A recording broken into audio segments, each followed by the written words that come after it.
Allah minta maaf petai hari lagi. Kalau tanya pasal jamak kosa, kita dari Terengganu siapa ke Penang. Terengganu ke Penang jauh dah tu deh. Siapa di Penang tu boleh dok jamak kosa dekat rumah sewa. Sebab sebelum tu kita pergi rumah sewa kita dulu. Duduk 2 hari sebelum balik tempat ngaji. Dia orang Terengganu ngaji di Pulau Penang. Pulau Penang ni ada tempat khas dia lah. Tertentulah tempat ngaji dia. Tetapi dia tak pergi tempat direct ke tempat ngaji dia. Dia singgah di rumah sewa dia dulu 2 hari.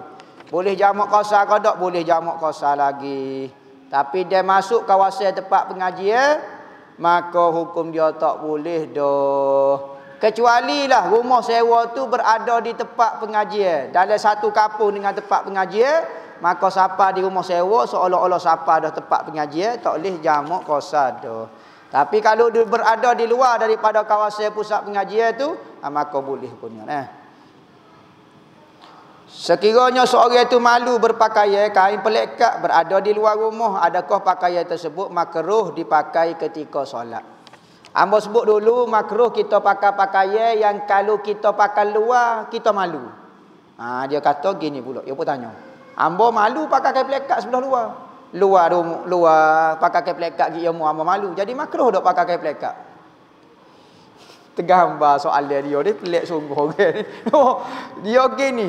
Maksud dia kalau kain pelekat kau gapo tu dikecualikan. Hak tu pakaian ibadat dah. Selain daripada pakaian ibadat misalnya, maka kita nak pakai dalam semaya, boleh kau tidak tengok kalau benda tu kita malu pakai luar, malu. Seperti pakai kain pelekat saja, tubik luar malu. Pakai kain pelekat dengan jubah dengan serban, tubik luar, saya malu juga. Saya bukan tok guru. Bukan maksud dia lagu tu. Hak tu kalau pakaian yang kita nampak macam nampak tak berapa senonoh sangat. Pakaian hak tak senonoh, tengok. Kalau tak senonoh tu sehingga kita di luar rumah kita malu, hak tu tak boleh pakai. Tapi kalau pakaian ibadat dah dengan jubah dengan serban tu tak ada kira. Saya malu pakai jubah pakai serban. Makruh bukan gitu maksud dia lagu tu.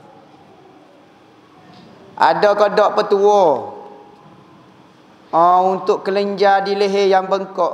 Ni kali penyakit bekok kau ni. Beguk dipanggil. Kadang-kadang surut, kadang-kadang bekok ataupun tonsil ke apa dia gini. Masalah kalau bekok kawasan tekak ni dia perlu ke warna putih butir star, warna purple gitu. Letak kawasan ni orang zaman dulu dia letak nila. Nila baju tu nila utama. Raja Muda Pura Cendana.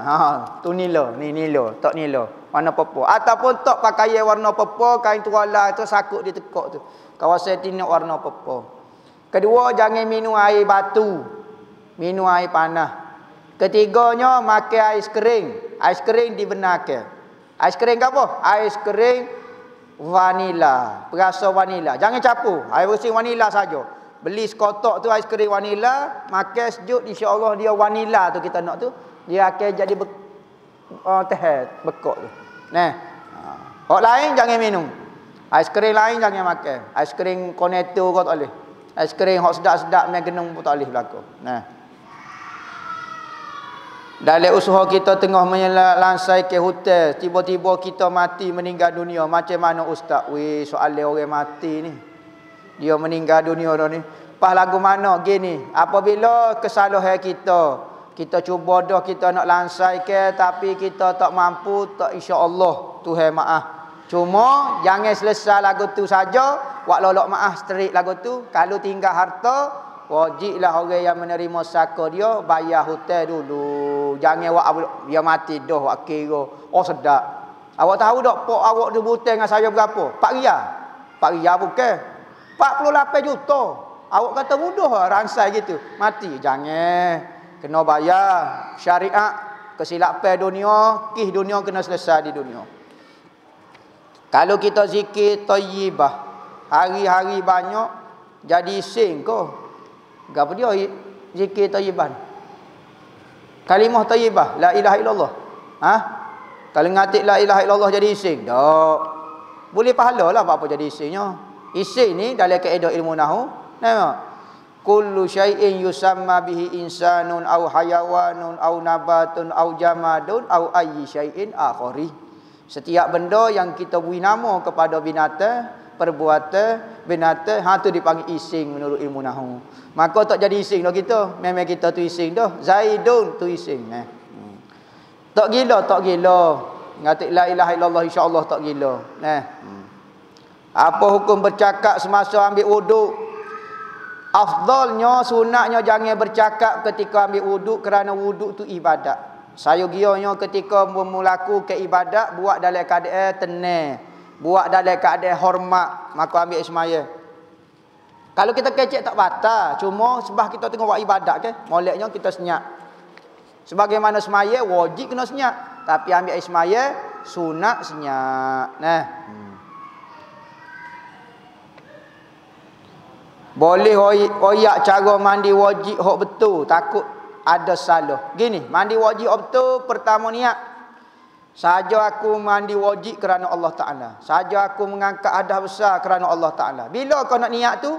Ketika air mula kena di tubuh kita. Kita ambil cucu kau, pasal air, zoom, start kena tu, boleh niat. Saja aku mandi wajib kerana Allah Ta'ala.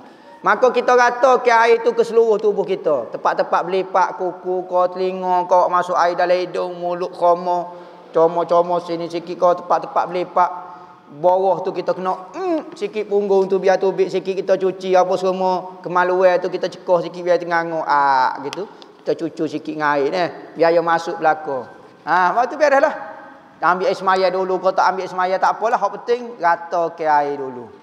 Lagu tu lah. Mandi wajib ni penting dah. Lagu mana pun kena berata juga air tu kerana berkaitan dengan semaya, kait banyak benda. Kalau masa sujud tertubik air mata dah hingus, cemar kain dengan sejadah, batal qada solat. Tak batal. Air mata tidak najis, hingus pun tidak najis, maka tidak batal. Tak batal. Boleh tak ijazah kan baca Jibril semasa melihat ifrit mengejar Rasulullah semasa malam Isra' dan Mi'raj. Dia ada satu amalan dipanggil Ruqyah Jibril. Ruqyah Jibril ini iaitu ketika Rasulullah Isra' Mi'raj. Apabila Rasulullah Isra' Mi'raj, tiba-tiba ifrit nak ganggu Nabi. Dia bawa satu jamu. Jamu ni bakar api kan. Dia nak pergi khianat Nabi, nak pergi bakar Nabi supaya Nabi tak ada pergi Isra' Mi'raj. Maka ketika dia kejar Rasulullah, maka Rasulullah sudah duduk tengok, kejar. Maka Jibril pun buat dengan Rasulullah, ya Rasulullah, munak tak kalau aku ajar satu doa yang apabila kamu baca doa ini, ifrit tu akan bersembah, rebah. Yang ombak tu bersembah, api tu akan bakar tubuh dia sendiri. Jatuh atas kepala dia terbakar. Katanya Jibril, boleh ajarlah. Maka Jibril pun ajarlah satu doa. Gapa dia doa dia? Hamba pun tak ingat. Hamba tak ingat dah. Auzubi kalimatillahi tammati min kulli allati la yujawizuhunna barrun wala fajirun. Lebih kurang gitu. Ayat-ayat dia lagu tu. Akhir sekali, illa tariqan yatruku bi khairin ya rahman. Pendeklah, lebih kurang panjang tu ayat dia. Tu dipanggil Ruqyah Jibril. Ruqyah Jibril ni kalau orang masuk atu, pegang atas kepala dia, baca ayat ni. Baca sungguh. Jekoh belah-belah. Tubik buat gitu. Insya-Allah tubik habis. Tok email, tok bomo apa semua tubik belakang. Nama kena jekoh. Atu tak tubik, kita tubik. Orang buat bomo. Ni antara ayat yang power. Kalau nak bomo ni antara ayat yang kuat ni. Ruqyah Jibril. Tengoklah, ceklah dalam internet lah ni, boleh nak cari dah. Macam mana nak buat bila hati dah tak ada feeling dah dengan keadaan dunia. Asyik ingat akhirat je. Kadang-kadang sampai malas nak jalankan tanggungjawab dunia dan keluarga. Ingat dunia, ingat akhirat lagu tu. Siapa tinggal tanggungjawab? Ingat akhirat kau? Ingat akhirat kau tinggal tanggungjawab tu? Malah ingat hijau tu ingat akhirat kau tak? Ni malah Bukan ingat akhirat, malah kohong. Nah, dia nak duk saja dah tu. Kena tipu setan. Orang yang ingat akhirat semakin kuat bekerja, semakin amanah dengan kerja dia. Takut kalau hasil gaji dia buat dari hasil daripada benda haram. Buat kerja tertik molek, tanggungjawab dengan isteri dia, lemah lembut kecek dengan isteri dia, sayang kepada anak-anak. Ni baru orang ingat akhirat. Bukan ingat akhirat, malah jalan tanggungjawab sebab ingat akhirat. Ingat akhirat gapo? Tu ingat senten. No, ingat kena tipu senten. Senten belaka dah tu. Dah kata ingat akhirat siapa tinggal dunia dak. Kalau betul-betul ingat akhirat, ingat kita akan ditanya oleh Tuhan, bukan lagu tu cara tu pemalas. Pemalas tu mazmumah. Ingat akhirat ni Nabi suruh. Berarti Nabi suruh jadi malah lah. Kayak Tuhan suruh, Nabi suruh ingat akhirat. Berarti kalau dia faham ingat akhirat ni siapa tak jalan tanggungjawab apa keluarga. Oh, Nabi ajar malah bukan. Waktu faham demo nah.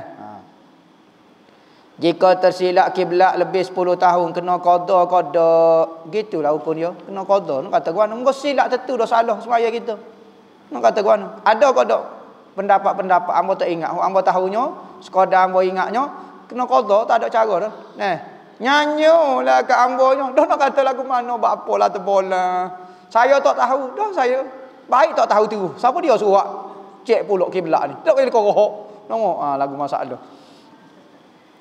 Awal pertama mengenal Allah, mohon pencerahan tarikat atau bab-bab yang perlu kita ngaji dulu. Terima kasih. Awal pertama mengenal Allah yakni mengaji ilmu tauhid. Ngaji dulu siapa dia Allah tu, siapa dia Tuhan kita. Lepas tu apabila kita kenal, barulah kita sembah dia. Barulah kita buat ibadat ke dia. Nah, lagu tu. Boleh tahu kodok cerita mengenai pohon sahabi di Jordan. Allah. Ada satu pohon di Jordan. Tempat dia Jordan dekat dengan sempadan Iraq. Nama tempat dia Buqai Awiyah. Buqai Awiyah. Anak tak cakap baca. Gapo dia? Buqai Awiyah nama tempat dia. Jalan dia kalau kita pergi masuk Iraq sikit kona semula. Jalan dia masuk ke satu tempat pada pasir. Pada pasir guru. Tiba-tiba tengah tu ada satu pohon hidup. Besar, rendah besar. Dekat-dekat sama besar dengan surau ni. Kecil sikit kali. Kecil sikit pohon dia tu. Di bawah pohon tu ada oasis. Oasis. Nampak bukan penyanyi lagu Oasis tu. Lompok air tu, panggil apa dia tak tahu. Lompok air. Situ diriwayatkan Rasulullah pernah berteduh di bawah pohon tu. Maka apabila pohon itu pernah melihat Rasulullah sebab dia hidup kan, maka dia dipanggil the living sahabi. Satu-satu sahabat yang masih hidup, yang sempat tengok Nabi, yang masih hidup, maka gelaran bagi pokok tu the living sahabi. Ana ambo ada rezeki boleh pergi situ. Alhamdulillah. Pergi situ. Masa kita pergi ni kita nak ayat cerita sikitlah. Masa kita pergi situ kita tanya. Maka nak kelik tu, masa nak kelik tu kita tanya driver tu. Driver tu dia dok biasa bawa orang lah. Pelancong-pelancong kau pelajar-pelajar hok di Jordan pergi bawah tu. Maka kita tanya, boleh ke tak kita nak ambil pokok kayu ni nak buat kelik rumah? Nak ambil berkat lah, nak buat pala sebeh ke pokok kita ke. Rupa tak tahu pokok kita. Kalau pokok tu duduk Malaysia tak tahu. Waktu 3 tunggu saja dah. Nyawak sebeh, nyawak ulu kerih, nyawak gapo dia. Ambil nyawak sebeh. Katanya driver tu kata jangan ambil siapa apa yang ada sini jangan ambil. Jangan ambil. Sebab apa? Sebab pokok ni seolah-olah dijaga dia panggil. Orang Jordan pun tahu. Maknanya kalau kita buat benda-benda sesuatu akan berlaku benda tak comel kata. Ambil kau repih rating dia ke jangan. Kepercayaan pokok dia lah situ ni yang kata. Binatang tak masuk kawasan ni. Binatang hima kau apa dia anjing tak boleh masuk kawasan ni. Maka kita pun tak boleh ambil tak apalah. Kita tak repih lah pokoknya. Dah muka kita tak siwi repih ke? Pokok. Kita pun hitam kat bawah lah. Kok ada. Kita tak kepih, kita ke straight. Mana kepih? Nampak kita hitam kat bawah-bawah takut ada hok jatuh. Jumpalah. Kita pun buat terik, buat lelok buang tu dia. Oh, sore lagi kita arahlah kutik keliling, kutik kayu, kutik gapo dia hok jatuh. Kita tak kepih. Kita pun bubuh dalam kain buat kelik. Naik kereta gapo semua kelik. Apabila kelik tu mungkin pun pada pasir ke? Kelik. Sesak. Driver tu padahal dia duk biasa bawa orang lama dah. Kau sesak. Driver tu kata silap jalan kita ni. Dia pergi pula. Pening dah saya sepening dah saya. Dia tengok macam ya pada pasir ni kita tengok ke tu dia nampak macam baru ni kita jadi pening. Giung kau jauh. Sudah kata. Tiba-tiba kita pun rasa tak sedap dah ni. Sudah. Dia kata tak boleh ambil tu pagi tu situ. Maka kita pun royak. Kita tengok driver tu pucat dah muka dia. Pocik tu berubah dah muka dia. Sodah. Malu kat orang lagi macam-macam dia kata sodah. Sekali jumpa cari. Tak jumpa cari. Jalan kau jauh. Kita kata amu. Klik semula ke pokok tu. Lepas tu kita pergi cari mula jalan. Dia pun klik semula. Dia pun jadi panik. Tak tahu nak apa. Klik semula ke pokok tu. Kita pergi salam minta izin lah. Sepatutnya. Dia pun tak apa. Kita tak oyak lah ke dia ke. Dia pun start kereta pun jalan di situ punya. Dapat tu ya jalan. Nampak saat ni kau jauh. Dia jadi mabuk kita lagi-lagi dah tak biasa tu. Sodahlah kata. Kena lipat kawan tu. Bolehlah pokok tu ada sini lah ni. Tak tahu duk mana dah pokok tu, tahu lah. Tapi ada lagi so. The Living Sahabi. Tu payah pokok tu. Pokok kita okey jenis sesek ganas saja. Apa hukum perubatan secara hipnoterapi ataupun hipnosis? Hipnosis ini pukau. Pukau lah kita panggil pukau.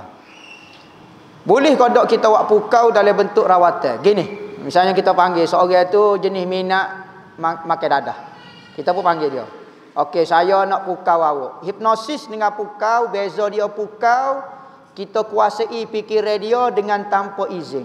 Dia tak izin pun kita boleh pukau. Tu pukau. Hipnosis ini dia kena izin. Diri orang tu izin untuk saya dikuasai. Tu panggil hipnosis. Tu beza hipnosis dengan pukau. Pukau ni Assalamualaikum. Tak khabar apa. Habis. Nyo ambil piti habis. Kalau hipnosis ni kita izin. Okey, saya nak hipnosis awak dah. Izin dah. Ibu izin. Contohnya orang yang minat makan dadah. Kita royak ke dia, kita hipnosis dia. Apabila hipnosis kita setting otak dia. Saya benci dadah. Kalau saya makan dadah, saya mutuh. Nampak misalnya contohnya. Kita pun okey. Gitu. Kita setting pop. Maka dia jadi gitu. Hipnosis. Boleh tak? Tu rawatan boleh. Ya kena buat rawatan lagu tu. Rawatan orang gay, rawatan orang lesbian. Boleh buat belakang tu. Suka jatuh sama jatuh. Saya suka kepada perempuan. Saya benci kepada jatuh. Habisnya benci tok email, tok bela, tok siyo. Ya kena oyak molek tu jangan silap oyak. Mungkin arah jadi pening. Tu hipnosis. Dan hipnosis ni orang tak guna perkataan tidak ataupun jangan. Tak boleh kita hipnosis orang kita kata awak jangan makan dadah dah. Jangan tak boleh sebut jangan. Ataupun awak tidak jahat deh. Tak boleh. Tidak tak boleh. Tidak dan jangan tak boleh. Itu hipnosis. Hipnosis ni ada cara dia lah, kena mengaji lah. Hipnosis ni macam-macam lah. Hamba bukan tok guru hipnosis. Tu. Yang cari tahu dia lah. Penerangnya lebih lanjut lagi. Tapi rawatan bentuk lagu tu boleh hukum dia, tak ada masalah apa. Bentuk rawatan juga. Hamba tinggal solat banyak lagu mana hamba nak buat. Kalau hamba setiap kali semaya zuhur hamba qada sekali. Dah pada tak qada langsung baik buat lagu tu. Apa hukum pakai emas dan pakai spek ketika solat? Buang leknya buai emas ni dengan buai spek. Kalau boleh muka kita ni jangan ada lapik langsung. Spek kau gapo tapi nak pecah spek tak nampak apa sujud pahal kau ni tak boleh lah. Tapi kalau tak ada gapo dia molek afdal buai. Benda yang menutup muka kita afdalnya lagu tu. Tapi kalau tempat pakar pun hukumnya tidak batal, makruh saja. Apa kelebihan puasa 9 Muharram, 10 Muharram esok dengan lusa? 10 Muharram Nabi kata puasa 10 Muharram ni kifarat dosa setahun. Kifarat ke dosa kesilapan kita dengan Tuhan selama setahun. Setahun ni lah. Setahun ni, setahun akhir datang, setahun. Macam mana kalau kita ubah baca Al-Quran dalam doa? Contohnya kita ubah perkataan ramai, Rabbi jadi Rabbana. Rabbi ufirli wa bil walidayya, Rabbana ufir lana wa li walidaina wa li walidina. Macam-macam doa ni. Boleh kau dak ubah dua. Ada kata afdal kekal ke baca Al-Quran tu kerana pahala dia sangat banyak. Tetapi niat ke makna untuk jamak. Faham tak? Lafaz tu kekal dengan lafaz Al-Quran kerana lafaz tu lafaz Al-Quran pahala banyak, tapi niat ke makna tu jamak umum. Ada kata dak tukar ke lafaz itu kepada lafaz jamak lebih afdal. Boleh berlaku mana-mana nah. Boleh kalau kita mandi biasa dulu, lepas tu baru kita niat mandi wajib. Boleh, tak ada masalah apa. Asal mandi wajib ya. Macam mana nak hindari perasaan deki dengan rezeki dan kehidupan orang lain. Bagaimana nak hadirkan rasa bersyukur. Kita orang deki ni, orang yang merasai nikmat Tuhan hanya dia yang layak memperolehi dia. Orang lain tak layak nak memperolehi nikmat daripada Allah. Orang ni orang deki. Sepatutnya kita melihat pemberian Tuhan kepada sesiapa tu itu adalah anugerah daripada Allah. Jangan ada perasaan dengki. Tuhan nak beri kepada siapa-siapa dia tu bukan hak kita. Tak ada hak kita nak merasa cemburu, rasa gapo. Lainlah Tuhan ambil hak kita beri kepada dia. Mungkin kita akan rasa marah. Tetapi kalau pemberian Allah, bahkan kita kena tengok sentiasa kepada diri kita, berapa banyak nikmat dah Allah Taala beri kepada kita. Tak cukup lagi kau. Tomak benar dah kita ni. Baru lahir perasaan bersyukur dan tidak berdeki dengan orang. Nak tanya orang tua, kalau orang tu dia semaya jari-jari, tapi boleh berubah orang. Boleh berubah orang masuk atu. Adakah dia berubah pakai jin kafir ataupun jin Islam gini? Masalah dia tak semaya tu bab lain. Tidak menunjukkan alamat dia apabila dia semaya tu dia pakai jin Islam. Tak juga. Tak menunjukkan dia tak semaya tu dia pakai jin kafir. Tak juga. Tak semestinya nah. Bab semaya tu bukan ukuran dalam bab menentukan jin Islam atau jin kafir. Gitu mudah. Nah. Nak tanya adakah salah satu punca makanan sumber haram sebelum ni buat hati kita jadi tak tenang dalam semaya zikir, duk keringat kok benda lain semacam selain Allah. Nah, makan benda kotor. Ya, antara faktor menyebabkan kita ni kerah hati dengan Allah, kerah hati dengan kebaikan, payah nak terima nasihat orang adalah makan benda-benda yang haram, benda-benda kotor yang menyebabkan hati kita keras untuk menerima kebaikan dan untuk mengingati Tuhan. Nah, ada seorang wali melihat seorang yang pergi ke Mekah. Dia pun tengok ada seorang pemuda buat ibadat. Masya Allah. Nya tawah, semaya, ibadat Allah Rabbi. Kita padan dengan umur dia. Ibadat terlalu banyak. Maka Syekh ni pun panggil dia. Awal mari. Syekh awal ni orang mana? Buatlah berkenalan.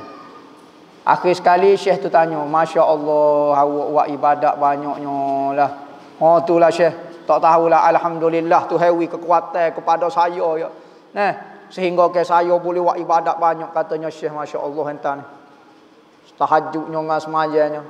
Akhir sekali katanya Syekh, boleh kau doa esok ajak kita makan sekali, boleh tak? Makan sekali dengan Syekh. Ya ajaklah makan tengah hari. Makan tengah hari. Apabila masuk dalam rumah Syekh, Syekh pun ajaklah jamu makan apa semua. Lepas pada sudah makan, Syekh kata tak apalah, boleh pergi. Pergi tu tak boleh buat ibadat dia. Sudah. Dia nak tawah jadi tak rasa tak cekak letih weh. Kena gapo nya sihir di Syekh tu dah lah. Syekh tu nya sihir yang berkali. Tadi boleh buat ibadat rajin semaya gapo dia apa semua. Apabila makan dengan Syekh tu jadi letih hangbo. Tak cekak apa tu. Jadi tak kuat ibadat. Maka dia pergi cari Syekh tu, mula jumpa. Dia kata Syekh, buat apa? Nak tanya benda, ada apa?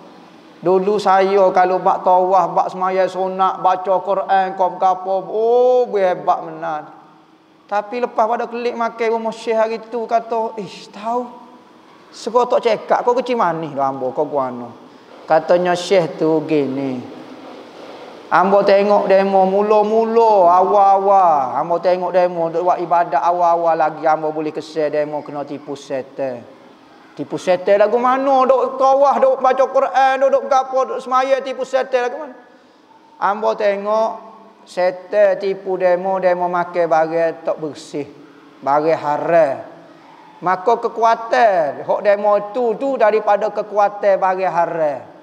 Maka ibadat demo sia-sia saja ambo tengok. Maka ambo tengok kesia ke demo. Maka ambo pun cari barang yang halal untuk ambo wi makan ke demo, wi guna sumber halal. Hok ni baru hok diterima. Ya Rabbi, sebenarnya hok ni hok ambo hok ni hok lebih-lebih tu setan belako. Kekuatan daripada benda haram. Lagu tu rupanya benda halal. Sebab tu orang kalau kita tengok naik Syekh Rabbana tak semaya tak gapo tapi tu hewi kelebihan ada benda haram dia guna tu. Lagu tu. Betul kau baby yang meninggal dunia dalam kandungan boleh jumpa balik di akhirat ya. Kalau lahirnya cukup bulan lah. Lahir maknanya lepas pada tiup ruh lah, tiup ruh. Adakah Nur Muhammad itu sebahagian zat Allah kata seorang syekh luar negara? Siapa dia kata syekh luar negara ni kata Nur Muhammad sebahagian daripada Allah? Ambo tak tahu ni dah. Ni soalan royak lagu tu. Kata seorang syekh luar negara, dia kata Nur Muhammad tu sebahagian daripada zat Tuhan. Kita ahlu sunnah wal jamaah kata zat Tuhan ni tak boleh dibahagi. Tuhan itu wahdaniyah. Wahdaniyah, wahdatul zat, wahdatul af'a, wahdatul sifat. So pada sifat dia, so pada zat dia, so pada perbuatan dia. Tak boleh dibelah bagi zat Tuhan. Lagu mana Nur Muhammad sebahagian daripada zat Tuhannya? Etika ahli sunnah jemaah tidak berlaku lagu ni. Nur Muhammad bukan sebahagian daripada zat Tuhan. Tak tahulah, takut orang ni salah dengar kau lagu mana. Ambo tak tahu, ambo baca soalan. Jadi ambo jawab kepada soalan, bukan jawab kepada nama ke perkataan ambo ni nyokiyah pula. Tunjuk gambar syekh tu nyo buat combine pula sebelah ambo ni tu kerja menyesatkan orang fitnah ni. Cuma ambo jawab menurut soalan ni sahaja. Jadi Nur Muhammad bukan sebahagian daripada zat Tuhan. Mudah. Ambo nak syarah panjang-panjang cara perbahasan malah bukan beda dia, bukan lapangan dia. Live ni kita dengar sekali ramai orang tak cukup keahlian. Hok dengar, kalau ambo syarah takut jadi muka lain. Cuma kita nak sebut secara ringkas, Nur Muhammad bukan sebahagian daripada zat Tuhan. Macam mana nak jaga hati daripada sifat riak? Contoh kita pakai tasbih, zikir pakai tasbih, kebetulan dilihat oleh orang, takut hati rasa sesuatu. Gini, kita kalau masih tak kuat lagi hati kita kena sembunyi ke amalan kita. Tapi kalau hati dah kuat dah, sentiasa ingat Tuhan, manusia tengok kau tak tengok kau, maka tu tak perlu sembunyi ke amal kita. Kalau kita banyak dosa nanti di masyarakat, adakah Nabi kenal kita sebagai umat? Nabi kenal belaka umat dia. Adakah benar wali majzub pakaian dia nampak macam biasa, setengah nampak supaya gila? Hati semua ingat Allah Nabi. Sebab ada pak cik dekat rumah saya pakaian tutup aurat. Biasa ya, tapi semua dia cakap mengenai Tuhan. Dia kecek sindi-sindi, pedih molek lah. Dia tu wali, mana ambo tahu? Kat rumah demo tu siapa dia tak tahu. Dia kata wali majzub tu. Mana ambo tahu? Wali saja mengenal wali. Arkitek saja kenal arkitek. Sesek pandai silap saja reti orang ni pandai silap kau bejok sendiri. Nama sama-sama dia. Lagu tu. Tukar masuk saja kenal tukar masuk. Wali saja kenal wali. Ulama saja kenal ulama. Orang jahil saja kenal orang jahil. Nama lagu tu. Saya hendak meminta pencerahan dari ustaz hukum tanah gigi palsu untuk orang hidup dan bila sudah meninggal dunia. Hukum dia harus kerana benda ni rawatan dah. Tanah gigi, tanah gigi. Bukan kata cabut gigi kita pergi tanah tu bab lain. Tanah gigi ni. Apa hukum dia? Harus hukumnya kerana benda ni rawatan. Apabila mati wajib cabut ke tak? Tak wajib cabut dah. Kerana tak ada hukum hakik dah bagi orang mati. Kalau benda harus dibuat ketika hidup, ketika mati lagi-lagi tak payah cabut. Ustaz kata solat sunat taubat dan mandi sunat taubat ni tak ada sebenarnya. Betul kau ustaz. Saya jadi perah. Gini, masalah kita nak taubat ni tidak syarat semaya, tidak syarat mandi. Kita nak taubat dengan Tuhan, tak syarat semaya, tak syarat mandi. Semata-mata kita bertaubat kepada Tuhan, cukup syarat tu beres, tak ada masalah. Lepas tu apa pergi mandi, taubat lah berapa dia semaya, taubat tu nak mengkuatkan lagi. Saya nak membersihkan tubuh saya nak mandi. Dengan harapan, dengan cita-cita semua dosa-dosa saya, hak tubuh-tubuh saya, hak penuh buat maksiat tu bersih sebagaimana saya mandi ni. Gitu sahaja, bukan syarat untuk taubat pun. Lepas tu semaya taubat, nak kuatkan lagi. Saya nak bertaubat kepadamu ya Allah, hamba nak semaya nak bertaubat denganmu. Gitu sahaja. Nabi sebut tidak dipanggil taubat orang yang tidak merubahkan pakaian dia. Maka ulama kata bukan syarat taubat sebenarnya kita tak ubah pakaian, tapi kita nak kita sungguh nak tinggal ni, amo cabut dengan pakaian maksiat, amo jual habis, amo tolak. Dan tidak dipanggil orang yang bertaubat orang yang masih belum menukar ke teman-teman dia. Kita kalau nak taubat kena tinggal saing-saing. Kita tak dipanggil orang yang bertaubat orang yang masih mengekal ke tempat tinggal dia. Kena lari daripada tempat tu. Maka kita mandi, kita seolah kita nak lari daripada tu. Gitu sahaja dah. Boleh kau dok wanita istihadah semaya sunat fardu dan semaya sunat, boleh kau tidak? Orang istihadah boleh semaya fardu dengan sembahyang sunat dengan wuduk yang sama. Boleh. Semaya sunat boleh. Semaya fardu tak boleh. Kena ulai pula wallahu a'lam. Al-Fatihah.